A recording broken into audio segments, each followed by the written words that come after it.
Welcome to the Tilted Halo, the place for women of faith and leadership who know that we're not perfect, yet boldly lead anyway. Whether you serve in ministry, business, or life, this show is here to encourage you, remind you that you're not alone, and help you lead with confidence, gratitude, and God's grace. Now, let's get started. One of the things that I haven't spent a lot of time talking about in these podcasts and these sessions, or even as an interview with someone else, is the time I have spent. Well, I spent nearly a year as a chaplain in a long-term care facility with all the different levels of care in that facility, from independent living to full nursing care and memory care unit. It didn't really call it that yet at that time because this was back in the 90s. But the amount of time I have spent either with members in a congregation in that kind of a setting, in typical elderly housing, if you wish, and with my own family, helping families navigate, especially the times of having an aging parent. And it can be tough.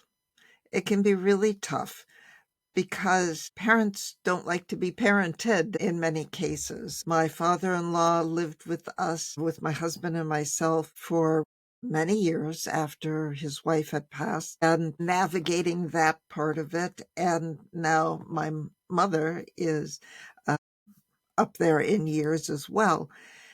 And some older adults are easier to work with, shall I say, than others. Many maintain that sense of wonderful independence and sense of being the one in charge. Then as the adult child, you're still their child. And how to deal with some of that, because there are times where they don't always make the best choices for themselves. They don't always, or aren't always willing to recognize that they need more help than what they think they do. To be able to and willing to graciously accept that, it can be a tough road to navigate for many of us as adult children with an aging parent. And it can be similar with an aging spouse at times too, although the relationship there is very different. But with an aging parent, because like I said, we always remain the child in that parent's mind.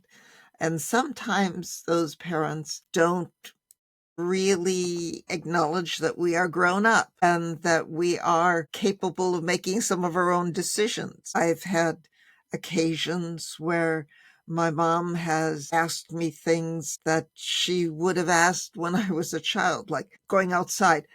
Did you have enough sunscreen on? Were you covered up and protected? And things like that. I'm glad she's concerned, but it's also not really recognizing that I am a capable adult and able to make those decisions for myself. And, so managing that level between her being concerned and not really allowing me to be an adult. But then when it comes to caring for the parent at the point of having to help them manage their health and their well-being, that can get to be very tough. Are situations that come along where, as an adult child, we have to be their advocate and also sometimes their parent in a sense, and remind them to take their medication. And they may not always like that. They may not always agree that that's what they should be doing. Oh, I'll get to that on my own. You may have heard something like that.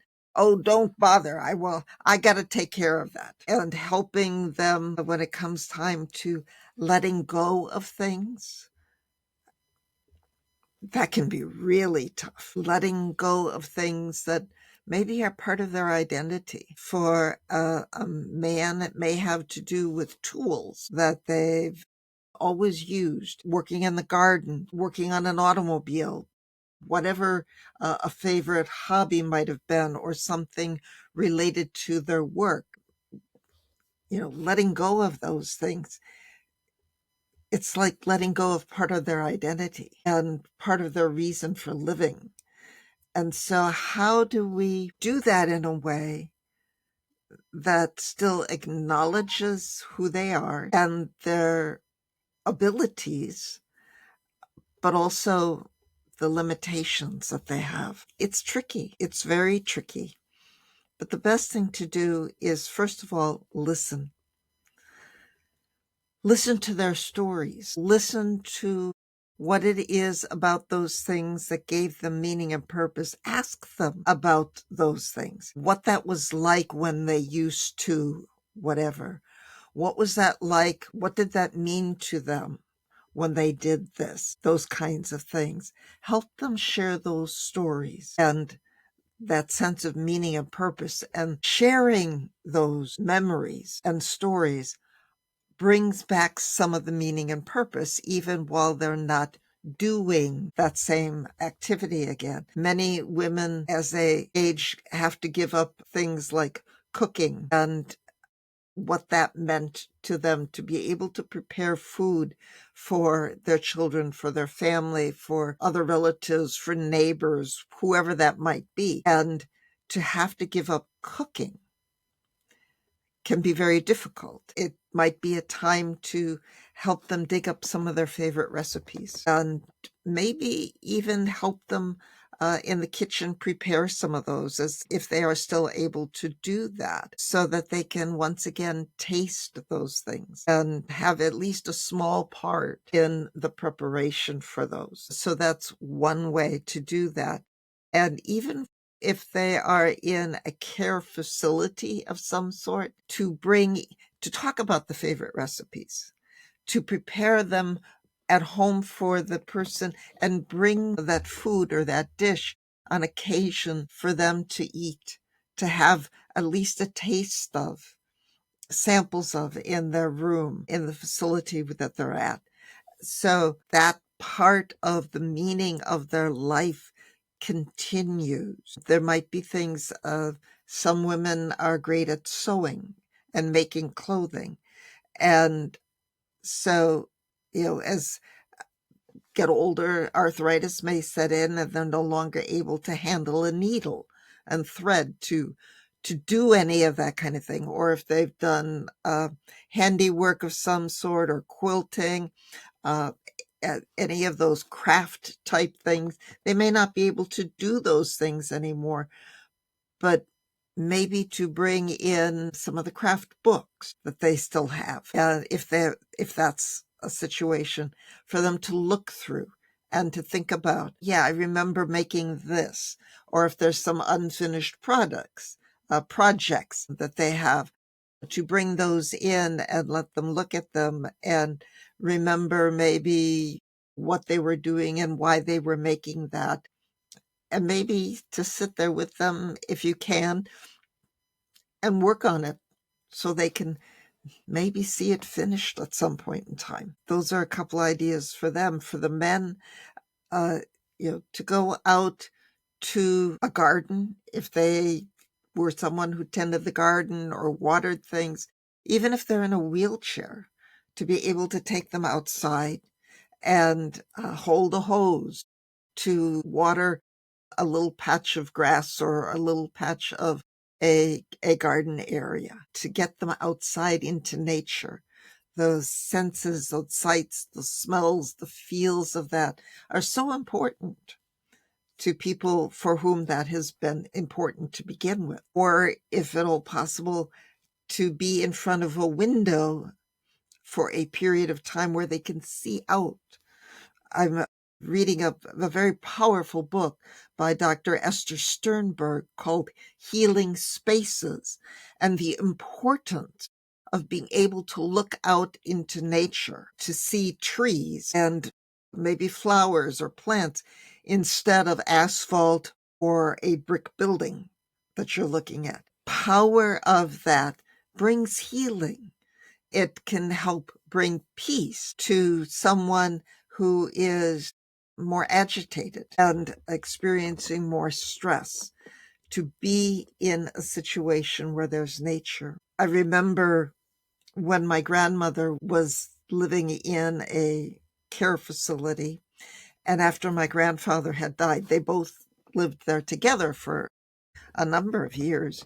But after Grandpa died, Grandma continued to live for quite a few years. And one of the last times I was there with her, my husband and I together, she had macular degeneration and was legally blind. She was in a wheelchair by this time, 100 years old. And we took her on a tour through the building, and she couldn't see where we were going. But along the way, there were people, former residents, who had left maybe a piece of furniture, some sort of antique that the facility then had in the hallway.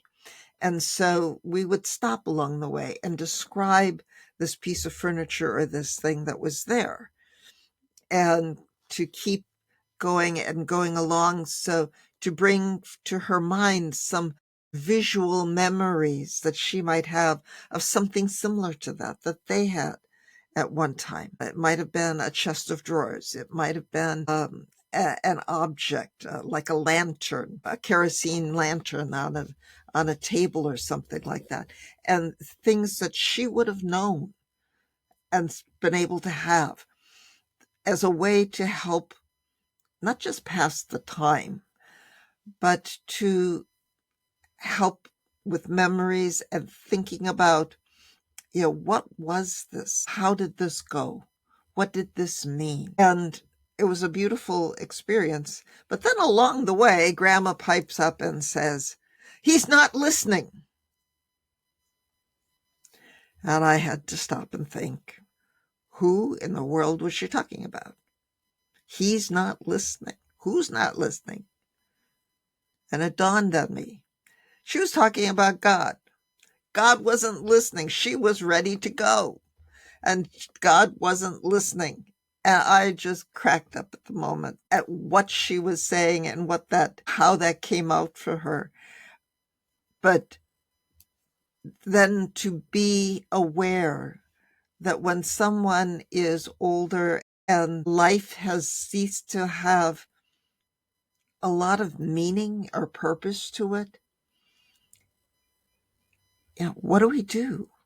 How do we help that person live in the moment and yet for us to be free to let them go and to allow that person to die when that time is right?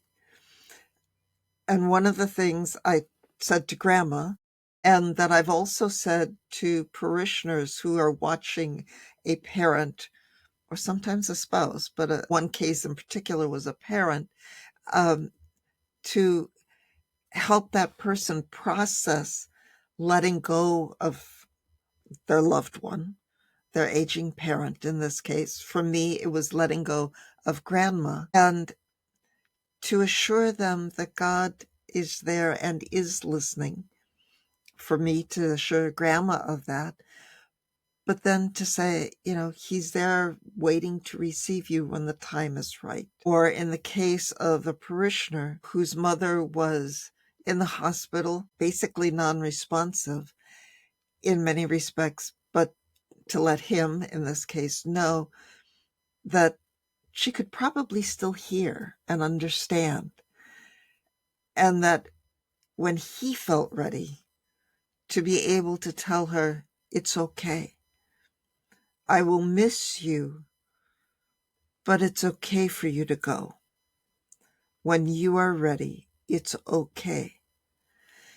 Now, for many people, that's very tough to do because we want our loved ones to stay, to be with us. And when we have unresolved stuff with an aging parent or some other loved one from that respect, and that person's life no longer has quality, and we know there's not a lot of longevity left for them, it's okay to tell them that it's okay to go.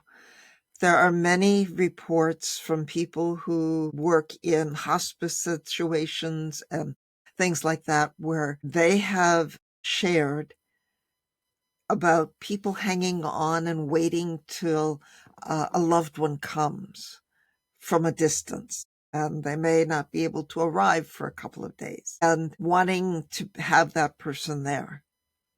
There are also situations where hospice workers have documented that someone waits until loved ones are out of the room to die because they may believe that it will be too hard on them to be present. I've had an experience like that with an older parishioner whose wife had passed away, and the two of them had been so close for so many years that when she died, and he went to view her at the funeral home before the funeral service, like the day before for the visitation, he had a heart attack right there at the funeral home.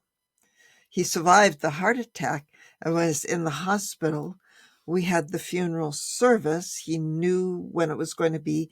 A friend, another pastor, was staying with him at the hospital at the time of the service. And after the service, he got up to use the restroom, and a visitor who was staying with him left the room to go to the restroom. I don't remember exactly which. But while that was happening, the husband coded, and we had finished the burial at the cemetery. In this case, the grandfather, had coded. And so the family rushed to the hospital. And this time they got there and he was still alive, but he was asking the hospital staff, please let me go. He wanted to be with his wife. He literally died of a broken heart in many respects. But then with my own father, he was in a hospice situation. My mom, my sister, and myself were there visiting very regularly. Somebody was there all the time. I had stayed through the nights. That was something I wanted to do, to be there with him over the night. But there came a morning where my sister's spouse and my husband were arriving that day. And it was kind of like Dad waited until we were all there. And then he just peacefully breathed his last and left. So there are many ways that this can happen, but it's important for us as the adult children of aging parents, for us to take care of ourselves with that transition, to say the things that we want to say, to try and clear up the hurts or the pains if we can, without blaming, and do it in a way that there's forgiveness when that needs to be done. And sometimes it means writing those things down that are hurtful, not necessarily sharing them with the parent, but writing them out and then somehow disposing of that in a fireplace, just balling it up and throwing it away, some way of letting that go when that is what we need to do. Working through it with a counselor, with a pastor, some other counselor, if that's what's needed. But to be ready so that we can peacefully let that parent go.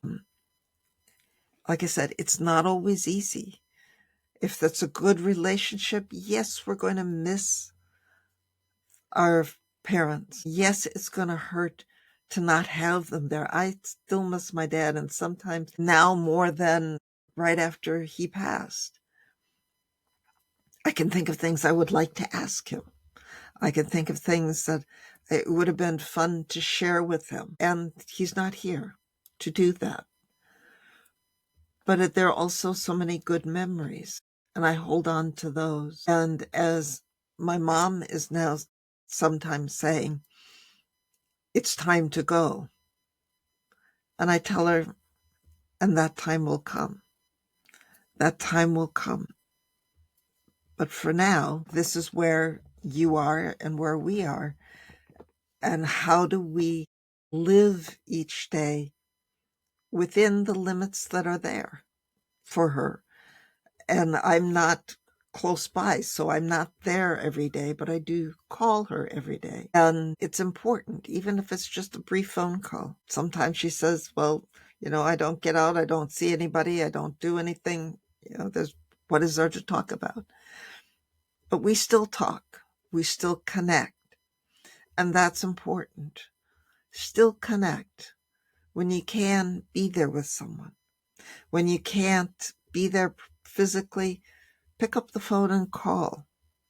And if they can't talk on the phone, if there's somebody else there with them, have them hold the phone next to your parent's ear so that they can hear your voice and say hello. Hi, Mom. Hi, Dad. Been thinking about you today, and share a memory with them if you can, and think of something about what your life is, what's happening in your life that day. Something you saw, something you did, something children, grandchildren, or great-grandchildren said or did. All of those things can be important to share with them, and it will register even when someone seems to be not responsive. Hearing is the last sense usually to go. So share those things with them. There are many different ways that we can do this, and I'd love to hear from some of you as to how you have struggled with, or things that you have shared with or know have worked for you as being with an aging parent. There's so many other factors to this, like their medical care, their financial care, if they have caregivers, how to deal with the caregivers, how to work with the aging parent with the caregivers, and to keep those relationships well. So there's many different levels to all of this, but these are just some ideas and some issues that may come up. And the biggest one is always, how are you dealing with knowing that your parent is aging? How do you process that? Even as you may be there to help with their medical issues and or financial issues, how do you process letting go? They may not always be easy to work with. There can be some big issues there, but still it's a process of saying, yes. If they have a lot of medical issues, do you feel guilty by saying it's time for them to go? No. It's a way of releasing them from their pain, from the situation that they're in, kind of a never land, an in-between state of not having any quality to their life, maybe just lying in a bed in a nursing home someplace or in a hospice bed. Letting them go from the pain or the just existing situation they're in. But how do you feel about that? What do you do to process that for yourself? And can you feel okay with telling an aging parent, when it's appropriate, that it's okay for them to go? That you will miss them, but it's okay. That you will be okay. And can you say that truthfully? If not, what do you need to do for yourself to be able to say that, to be able to feel that? So Like I said, I'd love to hear some of your comments and your feedback. What has worked for you? Where have you struggled with this, with an aging parent? And we can continue the conversation maybe in another episode of The Tilted Halo. So until next time, God's peace and God's blessings with each and every one of you. You've been listening to The Tilted Halo for women of faith who know we're not perfect, yet boldly lead anyway. If today's episode encouraged you, please like it, share it, and leave a comment. Be sure to subscribe so you never miss what's next. And for more tools, resources, and encouragement, visit me at KathleenAPanning.com. Until next time, keep leading boldly with faith, gratitude, and God's grace.